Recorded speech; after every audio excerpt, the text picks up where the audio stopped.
Formatting, changing font properties.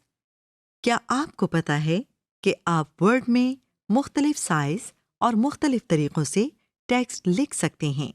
हमें यकीन है कि आप जरूर सोच रहे होंगे कि ये कैसे हो सकता है। आप बिल्कुल फिक्र न करें, ये बहुत आसान काम है। हम आपको एक और चीज़ बताते हैं। जो राइटिंग आपको स्क्रीन पर नज़र आ रही है, उसे कंप्यूटर की ज़बान में फ़ॉन्ट कहते हैं। आइए अब हम आपको सिखाते हैं कि फ़ॉन्ट के साइज और टाइप को किस तरह बदला जाता है। सबसे पहले हम थोड़ा सा टेक्स्ट टाइप करते हैं। हर बार कोई नई फॉर्मेटिंग अप्लाई करने से पहले हम लिखे हुए टेक्स्ट को सिलेक्ट करते हैं। अब हम इस टेक्स्ट को सिलेक्ट करते हैं ताकि मुख्तलिफ तरह की फॉर्मेटिंग की ऑप्शंस इस पर अप्लाई कर सकें। अगर आप देखें तो आपको होम टैब के रिबन एरिया में 12 लिखा हुआ नजर आ रहा है। ये फॉन्ट साइज है। इसे बदलने के लिए हम 12 के साथ नजर आने वाले एरो के बटन पर क्लिक कर रहे हैं। हमारे सामने मुख्तलिफ फॉन्ट साइजेस की लिस्ट आ गई है। हम इनमें से अपनी ज़रूरत के मुताबिक किसी एक पर क्लिक करते हैं। मसलन हम 16 पर क्लिक करते हैं। आप देख सकते हैं कि आपका सिलेक्ट किया हुआ फॉन्ट अब 12 की बजाय 16 साइज में लिखा हुआ नजर आ रहा है। 8 नंबर फॉन्ट सबसे छोटा और 72 नंबर फॉन्ट सबसे बड़ा होता है। आप इस वक्त इस लाइन में 8 नंबर फॉन्ट में टेक्स्ट लिखा हुआ देख सकते हैं। इस लाइन में 72 नंबर फॉन्ट और इस लाइन में 12 नंबर फॉन्ट में लिखा हुआ देख सकते हैं। फॉन्ट साइज चेंज करने के एक और तरीके में हम फॉन्ट के रिबन में इस छोटे से एरो पर क्लिक करते हैं।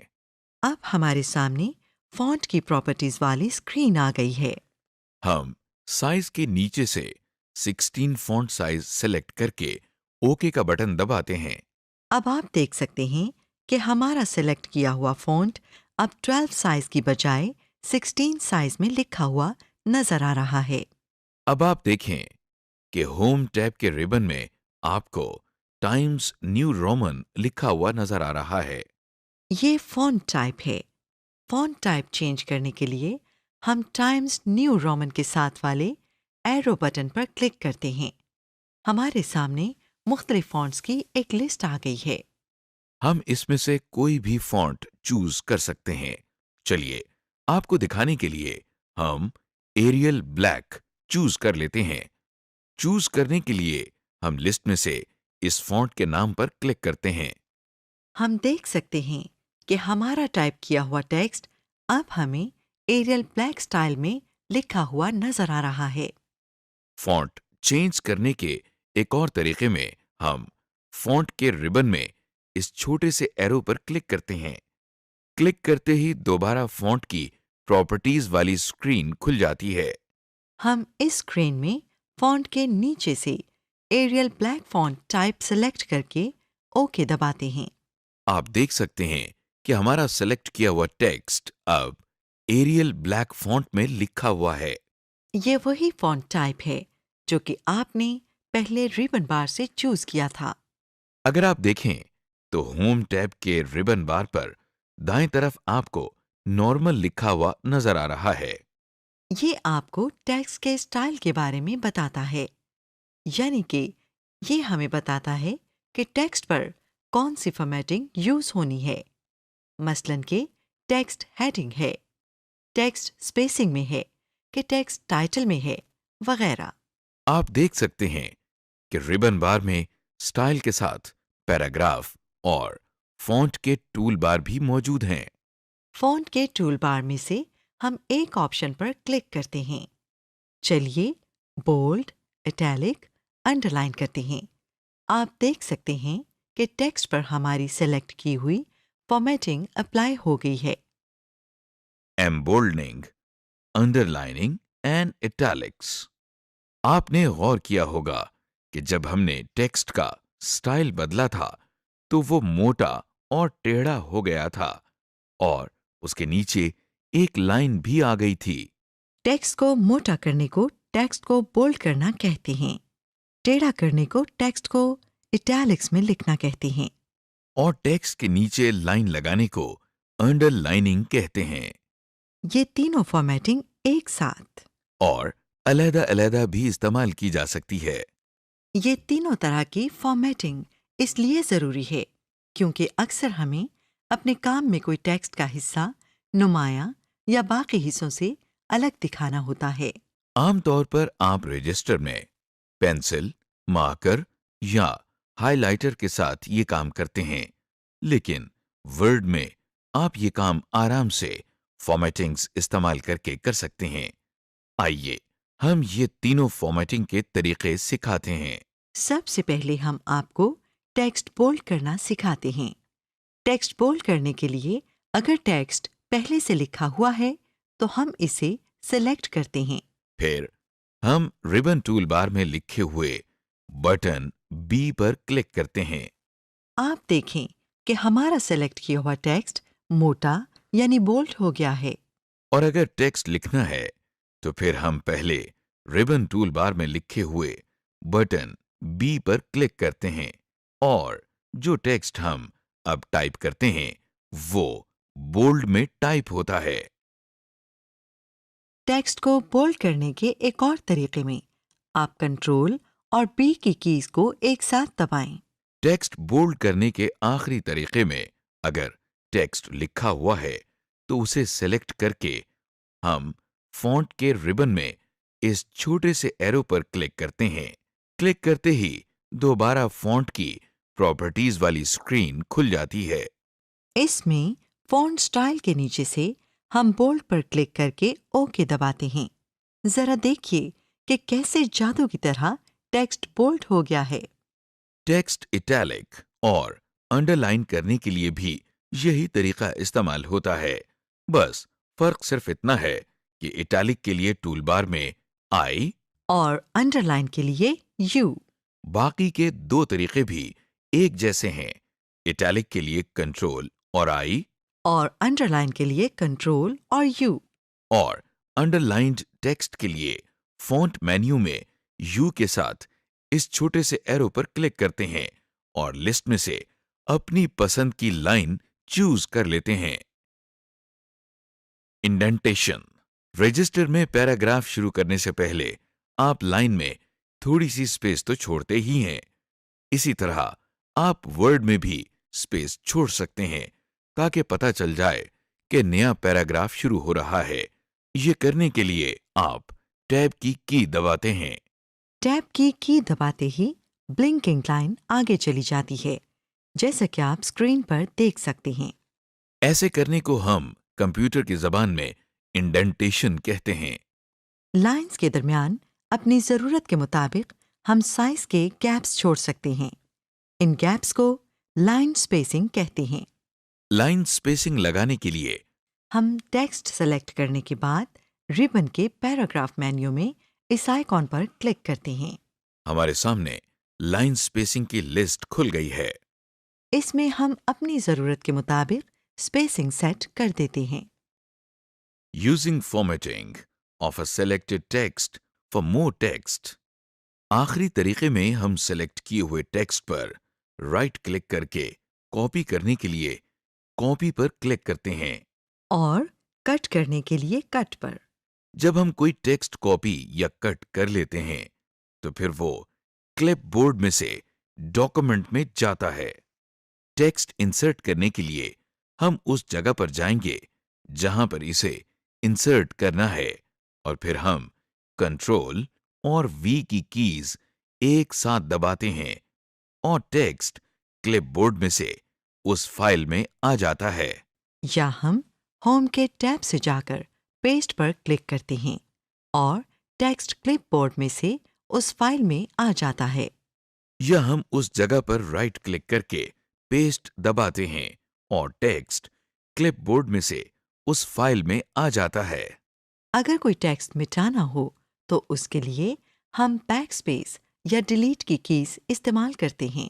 डिलीट की ब्लिंकिंग लाइन से आगे के टेक्स्ट और बैकस्पेस की ब्लिंकिंग लाइन से पीछे के टेक्स्ट को मिटाने के लिए होता है। डेटा सेलेक्ट करने के बाद हम बैक स्पेस या डिलीट की कीज दबाकर इसे खत्म कर सकते हैं। Changing text colors. आप जब कुछ हाथ से लिख रहे होते हैं तो मुख्तलिफ रंगों या कलर्स में लिखने के लिए आप मुख्तलिफ कलर्स के पेन्स या मार्कर्स या हाइलाइटर्स इस्तेमाल करते हैं। वर्ड में भी आप मुख्तलिफ कलर्स में टाइप कर सकते हैं। ये करने के लिए आप फ़ॉन्ट का कलर चेंज करते हैं। ये बड़ा ही मज़ेदार काम है।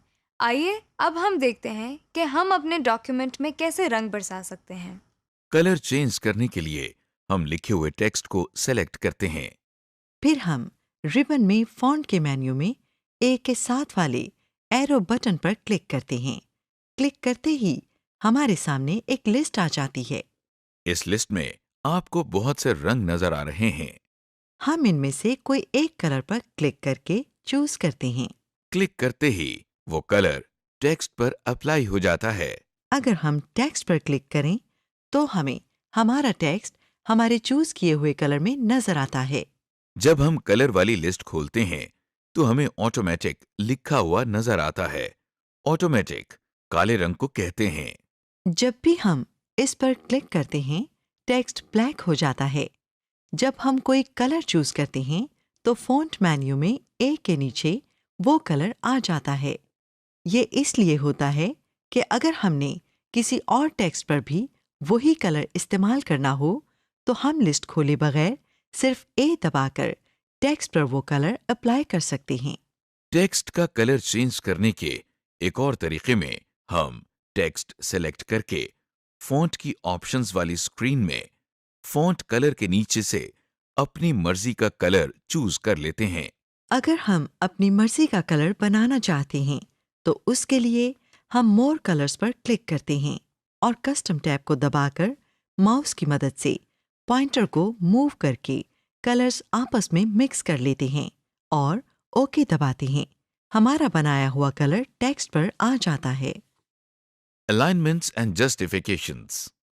जब आप रजिस्टर में काम कर रहे होते हैं तो आप पेज के दोनों या एक साइड पर लाइन लगा लेते हैं ताकि काम अच्छा लगे। इसी तरह हम वर्ड में भी अलाइनमेंट करते हैं, यानी ना नज़र आने वाली लाइंस लगाते हैं। आप अपने टेक्स्ट पर अलाइनमेंट्स लगाकर चूज़ कर सकते हैं कि आपका लिखा हुआ टेक्स्ट पेज के बीच में, लेफ़्ट साइड या राइट साइड पर आए। अगर आप चाहते हैं कि टेक्स्ट पूरे पेज पर आए तो फिर आप जस्टिफिकेशन यूज़ करते हैं। अब हम बारी बारी अलाइनमेंट्स और जस्टिफिकेशंस लगाना सीखते हैं।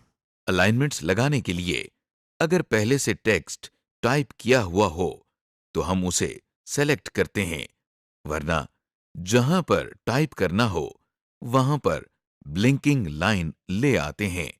फिर हम होम टैब के पैराग्राफ मेन्यू में लेफ्ट अलाइन, सेंटर या राइट अलाइन के बटन्स पर क्लिक करते हैं।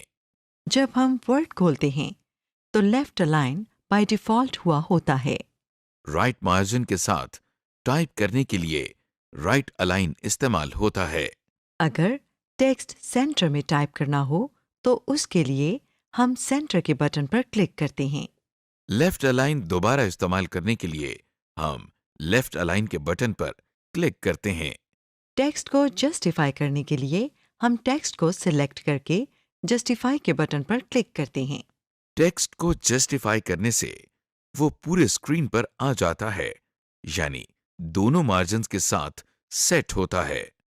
अगर कोई वर्ड पूरा ना आ रहा हो तो वो अगली लाइन में चला जाता है और उस लाइन के लफ्जों के बीच में स्पेस बढ़ जाती है। हाइपरलिंक्स। अगर आप चाहते हैं कि आप अपने डॉक्यूमेंट में से कोई वेबसाइट खोल सकें तो इसके लिए हम हाइपरलिंक्स का इस्तेमाल करते हैं। आप जब भी हाइपरलिंक्स लगाते हैं तो वो नीले रंग में लिखे जाते हैं, जैसा कि आप स्क्रीन पर देख सकते हैं। हाइपरलिंक से वेबसाइट खोलने के लिए हम कंट्रोल की दबाते हुए लेफ्ट क्लिक करते हैं। आइए अब जरा हाइपरलिंक्स लगाना सीख लें। हाइपरलिंक्स लगाने के पहले तरीके में हम टेक्स्ट सिलेक्ट करके इस पर राइट क्लिक करते हैं। खुले हुए मेन्यू में से हम हाइपरलिंक पर क्लिक करते हैं। क्लिक करते ही हाइपरलिंक्स की ऑप्शंस वाली स्क्रीन हमारे सामने आ गई है। टेक्स्ट टू डिस्प्ले के आगे हम वो टेक्स्ट लिखते हैं जो हम चाहते हैं कि हमें डॉक्यूमेंट में नजर आए, जैसा कि हमें वर्चुअल यूनिवर्सिटी लिखा हुआ नजर आ रहा है। एड्रेस के आगे हम इस वेबसाइट का एड्रेस लिखते हैं जो कि हम खोलना चाहते हैं, जैसा कि हमें वर्चुअल यूनिवर्सिटी का एड्रेस लिखा हुआ नजर आ रहा है। एड्रेस लिखकर हम ओके पर क्लिक करते हैं और हाइपरलिंक डॉक्यूमेंट में आ जाता है। इस हाइपरलिंक को खोलने के लिए हमें कंट्रोल की को दबाकर हाइपरलिंक पर क्लिक करना होता है। कंट्रोल की को दबाकर जैसे ही टेक्स्ट पर लाएं तो माउस पॉइंटर एक हाथ की शक्ल में तब्दील हो जाता है। देखें कि जैसे ही हम हाइपरलिंक पर क्लिक करते हैं तो वर्चुअल यूनिवर्सिटी की वेबसाइट खुल जाती है। जब आप कोई वेबसाइट या ईमेल एड्रेस वर्ड में टाइप करते हैं तो वो ऑटोमेटिकली हाइपरलिंक में तब्दील हो जाता है। पहले से बनाए हुए हाइपरलिंक की प्रॉपर्टीज को चेंज करने के लिए उस पर राइट क्लिक करते हैं और एडिट हाइपरलिंक पर क्लिक करते हैं। क्लिक करते ही हाइपरलिंक की प्रॉपर्टीज वाली लिस्ट हमारे सामने आ जाती है। यहाँ से हम टेक्स्ट टू डिस्प्ले और एड्रेस वगैरह तब्दील कर सकते हैं। बॉर्डर्स, जैसा कि आप रजिस्टर में अपने काम को ज्यादा सफाई से पेश करने के लिए सफ़ों के किनारों पर लाइंस या बॉर्डर्स बना लेते हैं और अपने ख्यालात को तरतीब देने के लिए उन्हें पॉइंट्स की सूरत में लिखते हैं, उसी तरह वर्ड में भी पेज के बॉर्डर्स बना सकते हैं और अपने ख्यालात को पॉइंट्स की शक्ल में टाइप कर सकते हैं। आइए अब हम आपको अपने डॉक्यूमेंट्स में बॉर्डर्स और पॉइंट्स यानी बुलेट्स लगाना सिखाएं। बॉर्डर्स डालने के लिए सबसे पहले हम पेज लेआउट की टैब में पेज बैकग्राउंड के मेन्यू में जाते हैं। अब हम पेज बॉर्डर्स पर क्लिक कर रहे हैं। अब हमारे सामने बॉर्डर्स एंड शेडिंग का डायलॉग बॉक्स आ गया है। इस डायलॉग बॉक्स के ऊपर हमें 3 टैब्स नजर आ रहे हैं। इनके नाम बॉर्डर्स, पेज बॉर्डर्स और शेडिंग हैं। बॉर्डर्स का टैब दबाने से हम एक पैराग्राफ का बॉर्डर सेट करते हैं। पेज बॉर्डर के टैब से हम पूरे पेज का बॉर्डर सेट करते हैं। शेडिंग के टैब में हम पूरे पैराग्राफ का शेड सेट करते हैं। डायलॉग बॉक्स के दाईं साइड पर एक बड़ा डब्बा बना हुआ है। इस डब्बे को प्रीव्यू बॉक्स कहते हैं। जब भी आप बॉर्डर के लिए कोई स्टाइल चूज करते हैं तो उस डब्बे में उसका डिजाइन या प्रीव्यू डिस्प्ले होता है। इस प्रीव्यू को देखकर आप ये अंदाजा लगा सकते हैं कि जो बॉर्डर स्टाइल आपने चूज किया है वो आपके डॉक्यूमेंट पर कैसा लगेगा। डायलॉग बॉक्स के दरमियान में 3 लिस्ट्स हैं। पहली लिस्ट का नाम स्टाइल है। इससे आप बॉर्डर का डिजाइन चूज कर सकते हैं। इस लिस्ट के दाईं तरफ एक स्क्रॉल बार है जिससे आप मजीद डिजाइन देख सकते हैं। जब आप कोई डिजाइन चूज कर लेते हैं तो उसके गिर्द एक डब्बा बन जाता है और प्रीव्यू बॉक्स में उसका प्रीव्यू आ जाता है। दूसरे नंबर पर जो लिस्ट है वो कलर्स की है। इस लिस्ट पर इस वक्त ऑटोमेटिक लिखा हुआ है। अगर हमने कोई कलर सेलेक्ट करना हो तो हम लिस्ट के दाईं तरफ जो तीर या एरो का निशान बना हुआ है उस पर क्लिक करते हैं। अब आपके सामने एक ड्रॉप डाउन मेन्यू खुल गया है जिसमें मुख्तलिफ रंगों के छोटे डब्बे हैं। हम जिस रंग के बॉर्डर्स बनाना चाहते हैं उस रंग के डब्बे पर क्लिक करते हैं, जैसे कि हमने अभी नीले रंग के डब्बे पर क्लिक किया है। देखिए कि प्रीव्यू बॉक्स में बॉर्डर का रंग अब नीला हो गया है। डायलॉग बॉक्स के दरमियान में जो तीसरी और आखिरी लिस्ट है वो विड्थ या मोटाई की है।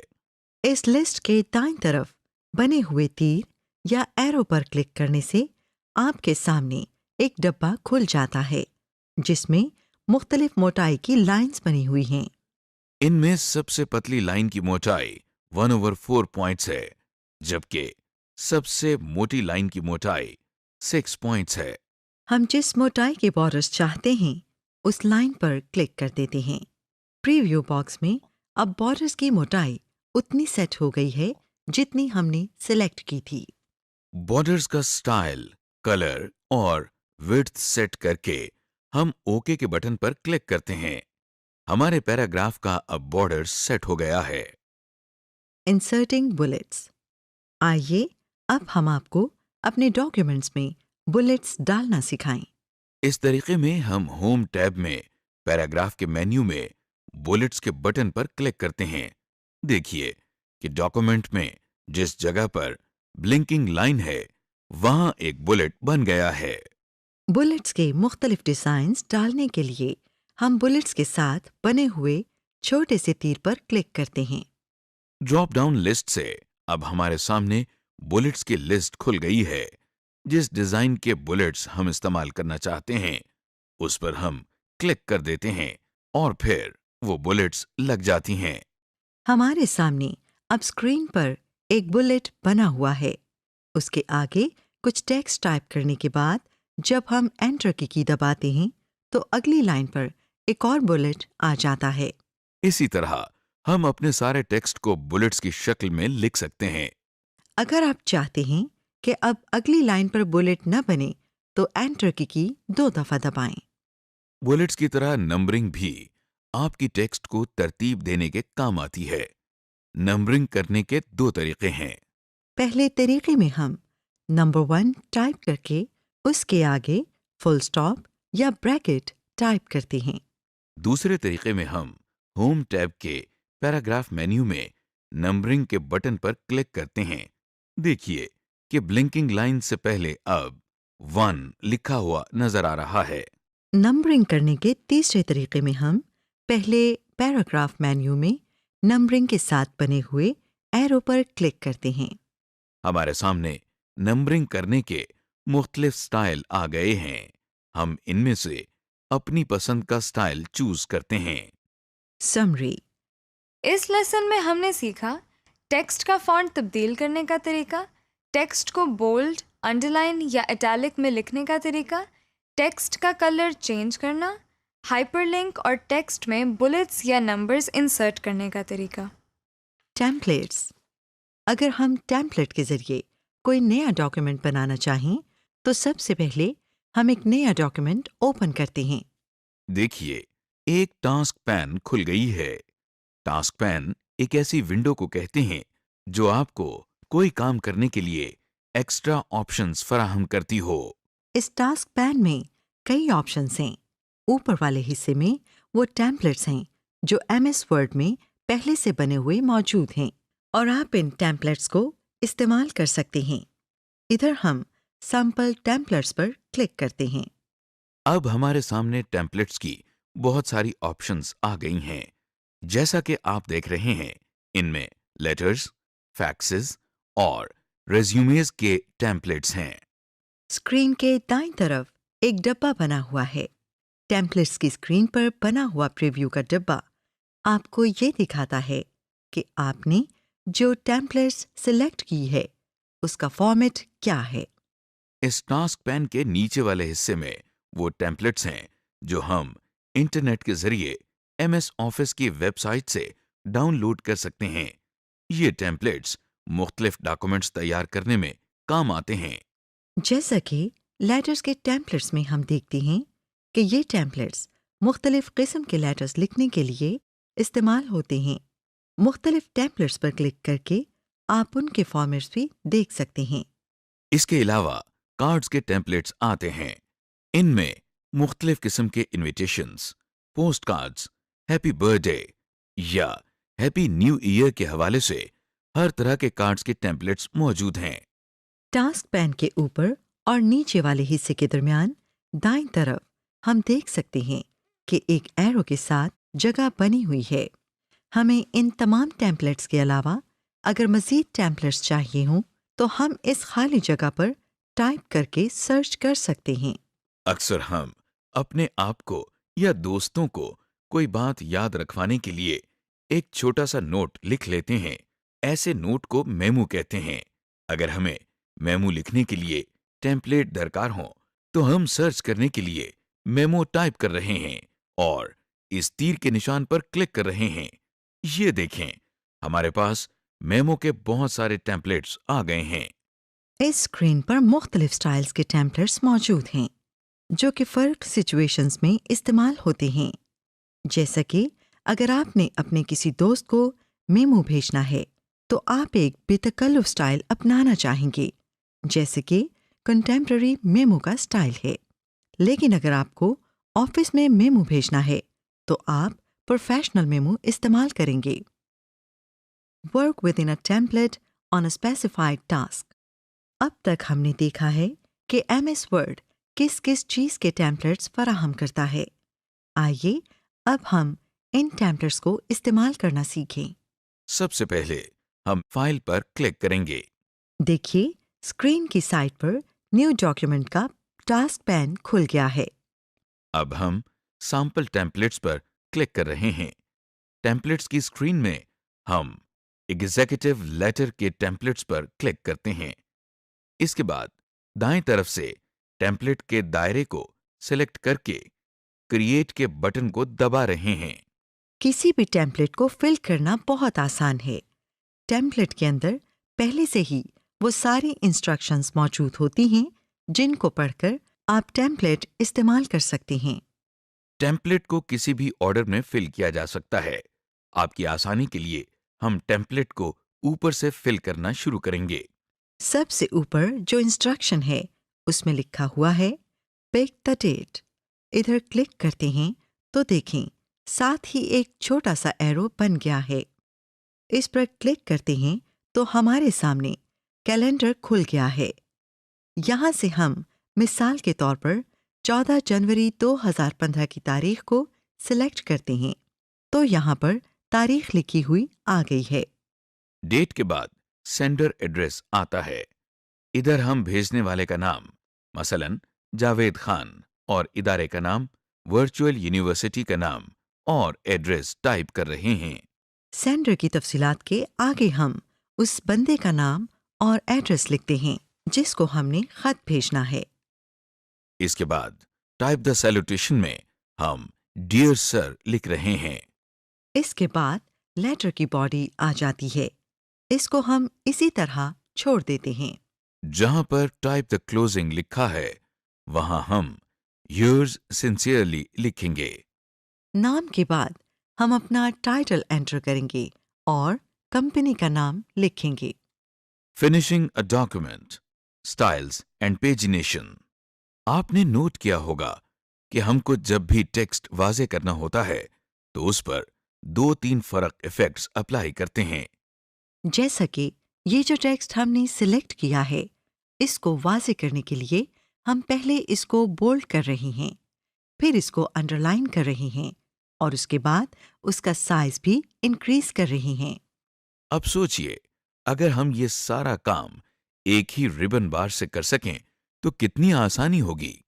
वर्ड में ये सारे काम एक ही जगह से किए जा सकते हैं। हमारे सामने होम की टैब में क्लिपबोर्ड, फॉन्ट, पैराग्राफ, स्टाइल्स और एडिटिंग के मेन्यू एक ही रिबन में दाएं से बाएं नजर आ रहे हैं। फॉन्ट मेन्यू में इस एरो पर क्लिक करें तो लंबी सी एक लिस्ट है जिसके अंदर मुख्तलिफ स्टाइल्स के टैग्स मौजूद हैं।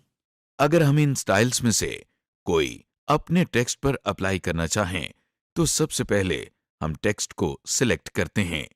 अब जो स्टाइल हम टेक्स्ट को देना चाहते हैं उस पर क्लिक करते हैं। देखिए, सिलेक्टेड टेक्स्ट भी अब उसी स्टाइल में लिखा नजर आ रहा है जिस पर हमने फॉन्ट मेन्यू में क्लिक किया था।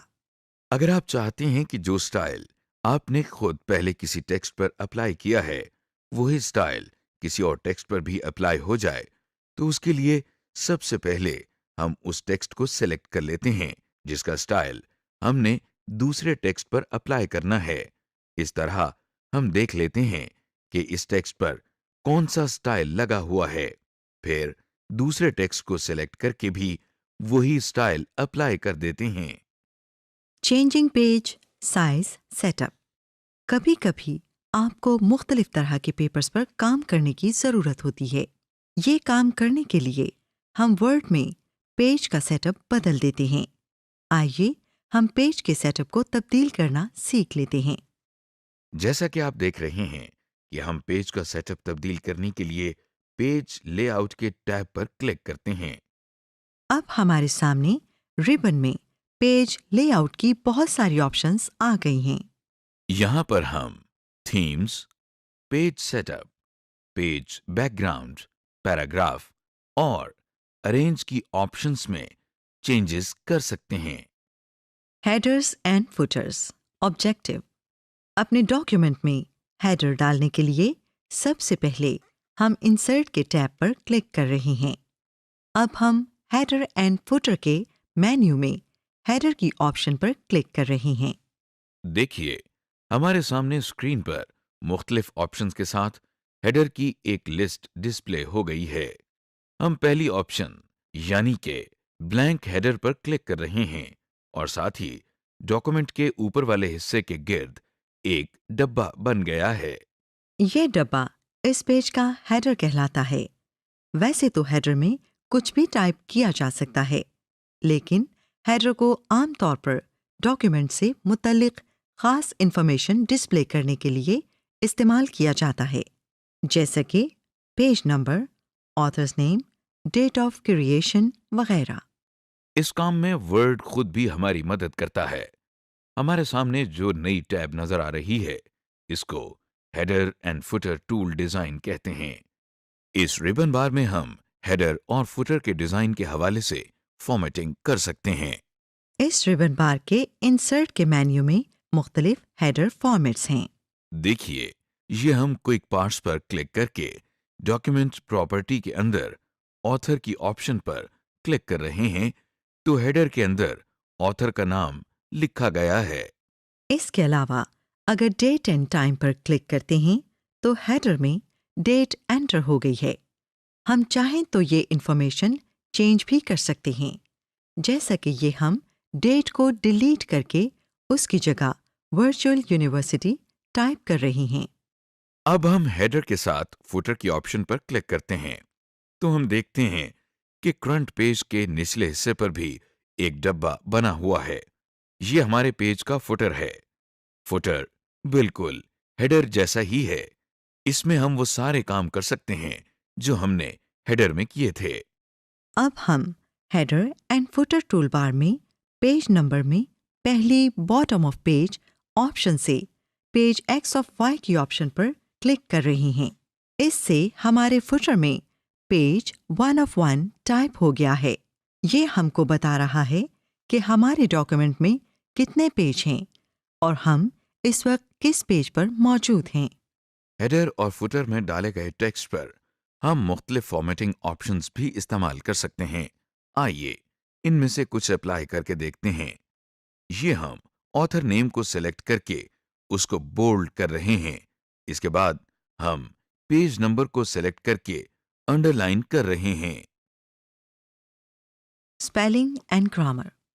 स्पेलिंग चेक और ग्रामर चेक का इस्तेमाल और फ़ायदा दिखाने के लिए हम पहले डॉक्यूमेंट में एक जुमला टाइप कर रहे हैं। इस जुमले में हमने कुछ गलतियां जानकर की हैं। गौर करें कि जुमले में जिधर जिधर स्पेलिंग मिस्टेक की गई हैं, वहां उस लफ्ज़ के नीचे एक लाल रंग की लकीर बन गई है। ये लकीर हमको बता रही है कि वर्ड का ख्याल है कि हमने ये लफ्ज़ मिसस्पेल किया है। वर्ड के इस फीचर से हमको ये फायदा होता है कि टाइपिंग करते वक्त ही हमको अपनी स्पेलिंग मिस्टेक्स का पता चल जाता है, लिहाजा हम उनको उसी वक्त करेक्ट कर सकते हैं। आप सोच रहे होंगे कि MS वर्ड को ये कैसे पता चलता है कि हमने कोई लफ्ज़ गलत टाइप किया है। MS वर्ड के अंदर एक इंग्लिश डिक्शनरी मौजूद है। हम डॉक्यूमेंट में जो भी लफ्ज़ टाइप करते हैं, MS वर्ड डिक्शनरी खोलकर चेक करता है कि क्या ये टाइप किया गया लफ्ज़ उसकी डिक्शनरी में मौजूद है कि नहीं। अगर MS वर्ड को इस डिक्शनरी में आपका टाइप किया गया लफ्ज नहीं मिलता, तो वो इस लफ्ज को स्पेलिंग मिस्टेक समझता है। इसलिए स्क्रीन पर इमरान को भी स्पेलिंग मिस्टेक के तौर पर अंडरलाइन किया गया है, क्योंकि इमरान इंग्लिश का लफ्ज नहीं है। इसलिए हमको MS वर्ड की स्पेल चेक फीचर्स इस्तेमाल करते हुए ध्यान रखना चाहिए कि ये जो हमको स्पेलिंग मिस्टेक्स दिखा रहा है, कहीं किसी आदमी का नाम तो नहीं, या फिर कोई उर्दू का लफ्ज तो नहीं। कभी कभी ऐसा भी होता है कि हमको किसी लफ्ज की दुरुस्त स्पेलिंग नहीं आती। ऐसे में हम एमएस वर्ड का स्पेल चेक टूल इस्तेमाल कर सकते हैं। देखिए, हमने स्क्रीन पर पाकिस्तान टाइप किया है, लेकिन इसकी स्पेलिंग गलत टाइप की गई है। इसकी स्पेलिंग सही करने के लिए हम रिव्यू की टैब में स्पेलिंग एंड ग्रामर की ऑप्शन को सेलेक्ट कर रहे हैं। अब हमारे सामने स्पेलिंग एंड ग्रामर का डायलॉग बॉक्स खुल गया है। इस डायलॉग बॉक्स में 2 टेक्स्ट बॉक्स हैं और साइड पर कुछ बटन्स मौजूद हैं। ऊपर वाले टेक्स्ट बॉक्स में हमको वो लफ्ज लिखा नजर आ रहा है जो हमने गलत टाइप किया था। जब आप कोई लफ्ज गलत टाइप करते हैं तो वर्ड को ये नहीं पता लगता कि आपने असल में कौन सा लफ्ज टाइप करने की कोशिश की थी। इसलिए वो अपनी डिक्शनरी में से सारे मिलते जुलते लफ्ज नीचे वाले टेक्स्ट बॉक्स में डिस्प्ले कर देता है, ताकि आप खुद उनमें से ही लफ्ज चुन लें। सजेशंस वाले टेक्स्ट बॉक्स से हम गलत टाइप किए गए लफ्ज की करेक्ट स्पेलिंग्स को सेलेक्ट कर रहे हैं। अब इस करेक्ट स्पेलिंग को डॉक्यूमेंट में डालने के लिए हमको साइड पर बने हुए बटन का इस्तेमाल करना पड़ेगा। आइए इन बटन्स को तफसील से देखते हैं। सबसे ऊपर इग्नोर वंस का बटन है। इसको दबाने से एमएस वर्ड गलत लफ्ज को सही नहीं करेगा और इस दफा इस लफ्ज को इग्नोर कर देगा, यानी इसके नीचे से लाल रंग की लाइन हटा देगा। जैसा कि हमने पहले देखा था कि वर्ड उर्दू नामों को स्पेलिंग मिस्टेक समझता है। स्पेलिंग चेक करते हुए जब वर्ड इस नाम के बारे में पूछे तो इग्नोर का बटन दबा दें। इग्नोर ऑल का बटन भी वैसे ही काम करता है जैसे कि इग्नोर का करता था। फर्क सिर्फ इतना है कि अगर आपने ये नाम अपने डॉक्यूमेंट में काफी जगहों पर इस्तेमाल किया है तो बजाय इसके कि हम बारी बारी सब गलतियों को इग्नोर करें, हम एक ही दफा इग्नोर ऑल का बटन दबा देते हैं और ये गलती पूरे डॉक्यूमेंट में इग्नोर हो जाती है। इसके बाद ऐड टू डिक्शनरी का बटन है। ये बटन दबाने से सिलेक्टेड वर्ड एमएस वर्ड की डिक्शनरी में शामिल हो जाता है। इसका फायदा ये होता है कि अब एमएस वर्ड इस लफ्ज को कभी स्पेलिंग मिस्टेक नहीं समझेगा। अब जो 2 बटन्स जिनकी तरफ माउस पॉइंट कर रहा है, चेंज और चेंज ऑल के बटन्स हैं। चेंज का बटन दबाने से आपने जो सजेशंस के टेक्स्ट बॉक्स में गलत टाइप किए गए लफ्ज की करेक्ट स्पेलिंग्स सेलेक्ट की थी, वो डॉक्यूमेंट में गलत स्पेलिंग्स को रिप्लेस कर देती हैं। चेंज ऑल का बटन दबाने से डॉक्यूमेंट में जितनी भी जगहों पर हमने यही मिस्टेक की है वो सारी करेक्ट कर दी जाती हैं। इस लाइन में जो आखिरी बटन है वो ऑटो करेक्ट का है। ये भी काम तो चेंज के बटन वाला ही करता है, लेकिन यहाँ पर इसको करेक्ट करने के बाद अगर हम बाद में डॉक्यूमेंट में टाइपिंग करते हुए यही गलती करें तो वर्ड उसको खुद करेक्ट कर देता है, जैसा कि ये हम पाकिस्तान को करेक्ट करते हुए ऑटो करेक्ट का बटन दबा रही हैं। अब जब हम पाकिस्तान दोबारा टाइप करते हैं तो देखिए वर्ड ने इसको खुद करेक्ट कर दिया है। समरी। इस लेसन में आपने सीखा डॉक्यूमेंट के मुख्तलिफ टेम्पलेट्स का इस्तेमाल, पेज सेटअप का तरीका, डॉक्यूमेंट में हेडर एंड फुटर का इस्तेमाल और टेक्स्ट की प्रूफिंग का तरीका।